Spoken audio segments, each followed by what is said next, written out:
Devices की अगर हम बात करें तो पोएटिक वर्ड को हम रिप्लेस भी कर सकते हैं लिटरेरी डिवाइस से। तो जब हम पोएम के रिगार्डिंग बात करेंगे those devices are called poetic devices, और जब हम लिटरेचर के रिगार्डिंग बात करेंगे तो दोज बिकम लिटरेरी डिवाइसेस। तो सेम होते हैं, चेंज कुछ नहीं होता, बस लिटरेचर और पोएम का डिफरेंस है।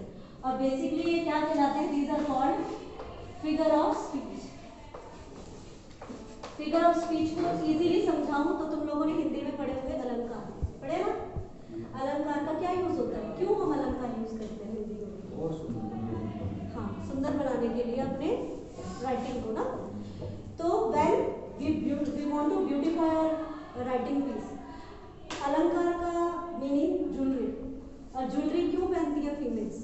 To adorn themselves, to look presentable, to look beautiful. तो सेम काम यहाँ ये फिगर ऑफ स्पीच करेंगे जब हम उन्हें अपनी राइटिंग में यूज कर रहे हैं, अपने राइटिंग पीसेस में यूज कर रहे हैं।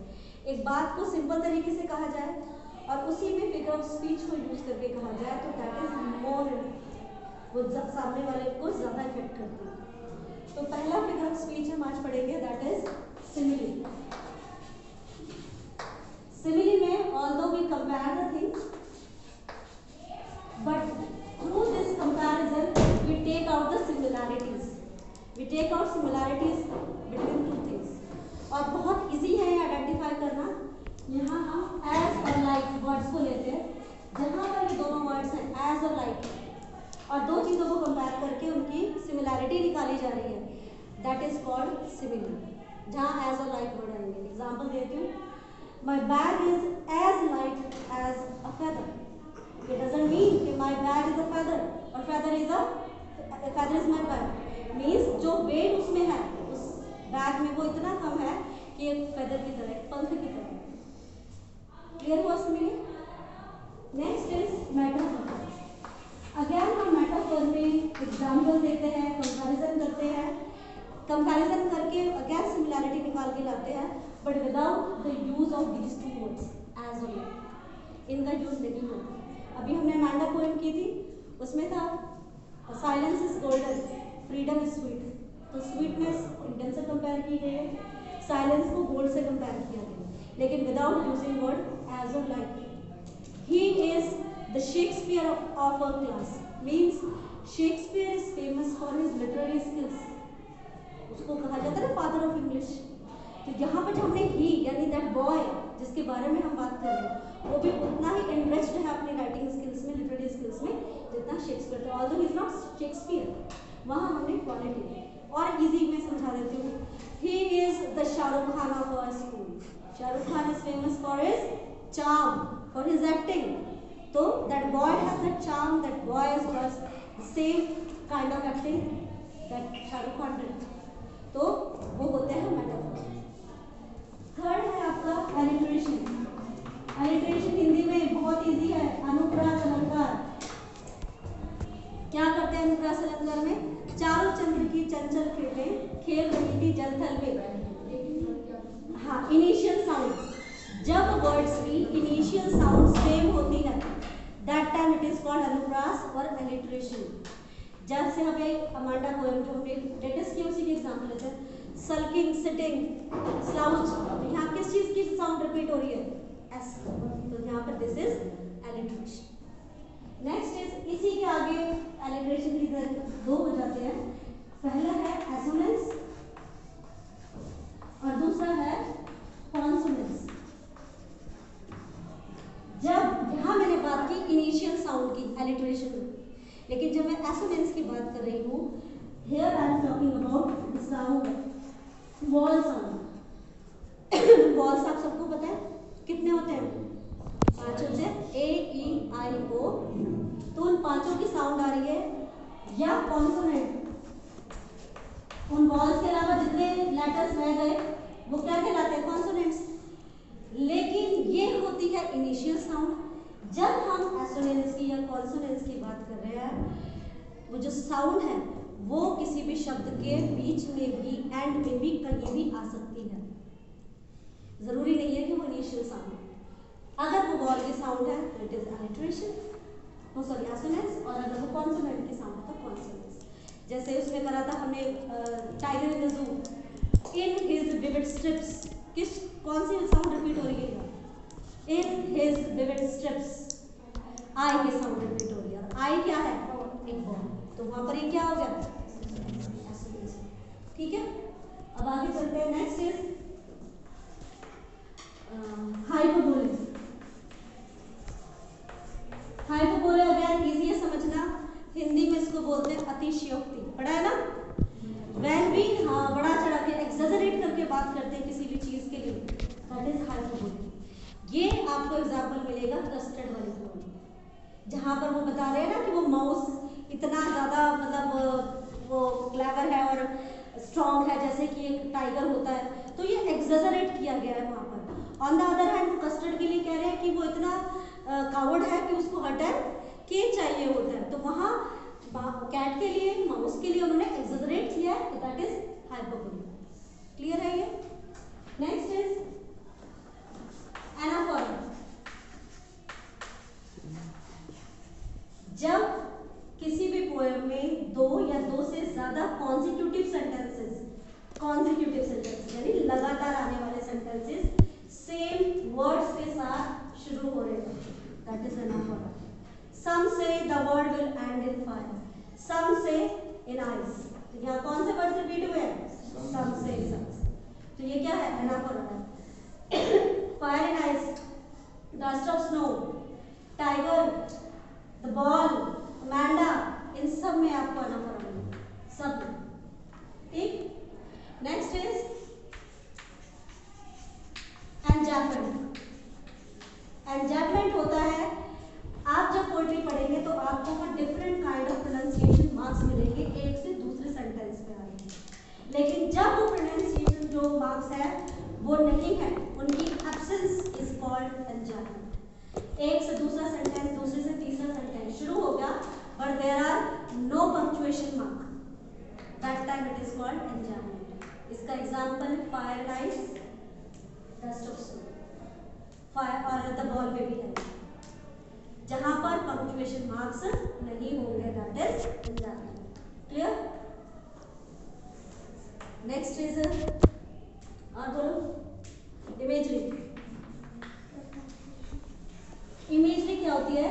When poet is creating a picture in front of our eyes with the help of his words, dust of snow, a hemlock tree, a crow, snow is falling, तो a scene is created in our imagination कि हाँ एक hemlock tree है, फिर एक उस पे crow आके बैठा, white snow गिर रही है, that is imagery, जो हमारी imagination को strike करे, that is imagery।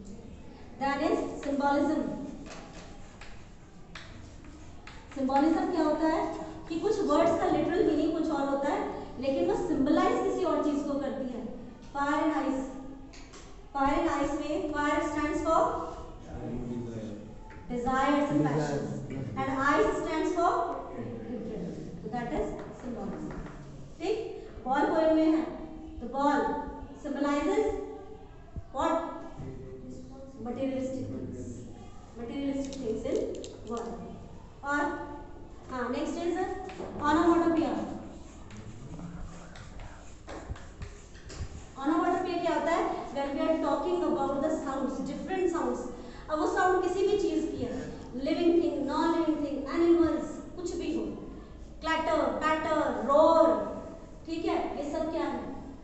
सब साउंड्स है, हमारी वॉइस, सब साउंड, तो ये onomatopoeia में। इसका प्रोमिनेंट एग्जांपल तुम्हें मिलेंगे कस्टर्ड वाली पोएम में। The tiger in zoo में भी है, the tigers snarling around the village, snarl करना, roar करना, onomatopoeia का एग्जांपल। और बोलो तुम्हें कुछ याद आता हो तो? हाँ personification, यस। personification हिंदी में क्या कहते हैं? हाँ मानवीकरण।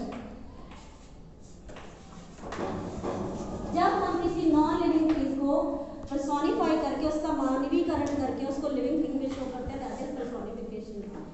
टाइगर एनिमल है, उसके लिए हम इट का यूज करते हैं एनिमल्स के लिए, but in the poem he is used, तो उसको वहां पर पर्सोनिफाई करते हैं। ठीक? नेक्स्ट इज ट्रांसफर एपिथेट, बड़ा इंपॉर्टेंट है, थोड़ा सा टिपिकल है, पहले समझो मतलब एपिथेट का। एपिथेट मीन्स और एडजेक्टिव्स का क्या यूज होता है? विशेषण का क्या यूज होता है? क्या होता है विशेषण? विशेषता बताने वाले। तो किसकी विशेषता? किसी नाउन या प्रोनाउन की। और इनकी प्लेसमेंट क्या होती है? जिस नाउन की विशेषता बताते हैं वो उस नाउन से पहले लगते हैं। ब्यूटीफुल गर्ल, टॉल बॉय, पहले लगा। एपिथेट का भी मतलब जब एडजेक्टिव है तो उसका मतलब उस नाउन से पहले आएगा, लेकिन जब इसके साथ जुड़ गया ट्रांसफर तो इट मीन्स जो एडजेक्टिव उस नाउन के साथ नहीं आ रहा जिसको वो डिस्क्राइब कर रहा है, वो किसी दूसरी नाउन के साथ आ रहा है। इसका एग्जाम्पल है आपका टाइगर इन द ज़ू में वाइट रेज और द बॉल पोएम में फिक्सिस ग्रीव फिक्सिस ट्रैवल करके समथिंग है लाइन। उसमें आप वाइट रेज की बात करें तो वाइट रेज में ऑक्सीमोरन भी है, ऑक्सीमोरन भी है और ट्रांसफर एपिथेट भी। पहले बात करते हैं ट्रांसफर एपिथेट की। जो व्हाइट वर्ड है वो व्हाइट उसके पैरों के लिए यूज किया गया है। वेलवेट ऑफ पैड्स मतलब जब वो चलता है तो उसकी आवाज नहीं आती, लेकिन वो यूज किया गया रेज के आगे, गुस्से के आगे। तो जब मतलब समझ में आया कि वेलवेट पैड्स के लिए वो व्हाइट वर्ड यूज कर रहा था, लेकिन यूज किया गया रेज से पहले, तो वहां वो हो गया ट्रांसफर एपिथेट। लेकिन जब वो रेज से पहले यूज किया गया, रेज मीन्स गुस्सा और व्हाइट मीन्स शांत, गुस्सा अपोजिट है या नहीं है? yes. तो जब ऐसे ही दो अपोजिट वर्ड्स एक साथ आते हैं दैट इज कॉल्ड ऑक्सीमोरन। तो वहां उस एक ही में ट्रांसफर एपिथेट भी है और वहां पर ऑक्सीमोरन। समझ में आ रहा है? ऑक्सीमोरन समझ में आया? जब दो opposite word, he was sitting at the corner of a round table, at the corner of a round table. तो राउंड टेबल का कॉर्नर हो सकता है, राउंड के साथ कॉर्नर आया, अपोजिट वर्ड्स हो गए, दिस इज ऑक्सीमोरन। जब दो अपोजिट आइडियाज, दो अपोजिट वर्ड्स एक साथ यूज होते हैं पोएट्री में, that time it is called oxymoron. Irony, irony क्या होती है? Irony when the end does not come out as we have expected. लैंचो वाले चैप्टर में that is the irony कि लैंचो को उन लोगों का धन्यवाद करना चाहिए था, but on the other hand what did he did? Bunch of crooks. Bunch of crooks. He called them bunch of crooks. So that is the irony, dramatic irony. ठीक है? वो irony होती है कि what we have expected as the conclusion, but it comes just the opposite. और allusion, yes, allusion. जब हम कुछ फिक्शनल कैरेक्टर्स को या बाहर के किसी कैरेक्टर को पोएट्री में लेकर आ रहे हैं, पोएट्री के कैरेक्टर्स के साथ कंपेयर करने के लिए, that time it is called allusion. Like अभी अमांडा में पढ़ा था, I am Rapunzel mermaid drifting blissfully. तो वो अपने आप को मरमेड मान रही है, अपने आप को रेपुंजल, हालांकि ये वर्ड नोन कैरेक्टर्स हैं मरमेड और ये आपका रेपुंजल, बट वो वहाँ पर मरमेड से उसने अपने आप को कंपेयर किया तो एक एल्यूजन क्रिएट किया है। दूसरा एग्जांपल आपको इसका मिलेगा कस्टर्ड वाली पोएम में, वहाँ पर पर्सिबल से कंपेयर किया गया है कस्टर्ड के लिए, तो वहाँ पर भी ये एल्यूजन। ठीक, और क्लियर है ये? आई होप ये सारे हो गए। यही आपकी पोएट्री में है, जितनी भी पोएट्री आपकी है 10th क्लास की। I don't think any other is also there. अगर आपको लगता है एक एक होता है पोएटिक लाइसेंस, अभी तक पढ़ा है या नहीं पढ़ा पोएटिक लाइसेंस? ये इंपॉर्टेंट है, ध्यान से सुनो। और ये यूज किया गया है a tiger in the zoo. Poetic licence का मतलब होता है कि कुछ शब्दों की स्पेलिंग चेंज करके पोएट अपने हिसाब से राइम बनाने के लिए यूज करता है। तो यहाँ पर पोएट को एक लाइसेंस मिल गया कि he can use change the spellings according to his requirement to make rhyme in his poetry, that is poetic licence. और इसका example a tiger in the zoo में आई विल टेल यू कौन से word, last की line से। ठीक है, clear है ये सारे के सारे? Thank you.